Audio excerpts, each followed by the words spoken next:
जैसा कि उसे पहले से अंदाजा था, इस बार उसने सचमुच उस रहस्यमयी जीव का असली रूप देख लिया। उस जीव की रफ्तार बेहद तेज थी। उसने उसके साथी को जमीन पर गिराया और उसे घसीटते हुए समुद्र किनारे ले गया।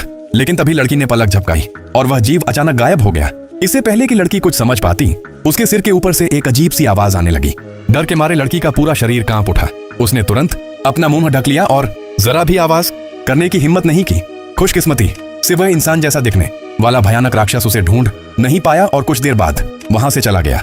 पिछली रात अपनी आंखों से उस राक्षस का खौफनाक रूप देखने के बाद लड़की समझ चुकी थी कि अगर वह यहीं रुकी रही तो एक दिन उसकी भी मौत तय है।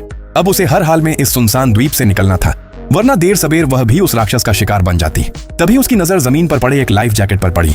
अचानक उसके दिमाग में एक योजना आई। उसने सूटकेस में रखे सारे कपड़े बाहर निकाल दिए और उनकी जगह लाइफ जैकेट भर दी। उसे और मजबूत बनाने के लिए उसने उसके सभी बकल पूरी तरह कस दिए। असल में वह सूटकेस को समुद्र में तैरने का सहारा बनाकर यहाँ से भागना चाहती थी, लेकिन उसकी यह योजना पूरी तरह नाकाम रही, क्योंकि सूटकेस उसका वजन बिल्कुल भी नहीं संभाल पाया। वह ज्यादा देर तक समुद्र में तैर ही नहीं सकी। धीरे धीरे रात होने लगी। मजबूर होकर लड़की फिर से पेड़ के खोखले तने में जाकर छिप गई।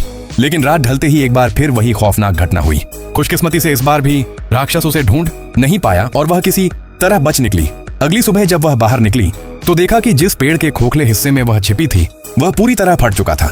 अब उसे समझ आ गया कि यह जगह भी सुरक्षित नहीं है। उसने आसपास से कुछ रस्सियां इकट्ठी की और पेड़ पर एक झूलता हुआ बिस्तर बना लिया। उसे लगा कि अब वह ऊंचाई पर सुरक्षित रहेगी, लेकिन यह सिर्फ उसकी गलतफहमी थी। जैसे ही अगली रात आई, वह डरावना राक्षस फिर से वहां पहुंच गया। उसे तब पता चला कि वह राक्षस सिर्फ आवाज ही नहीं बल्कि इंसानों की गंध और सांस तक को महसूस कर सकता था।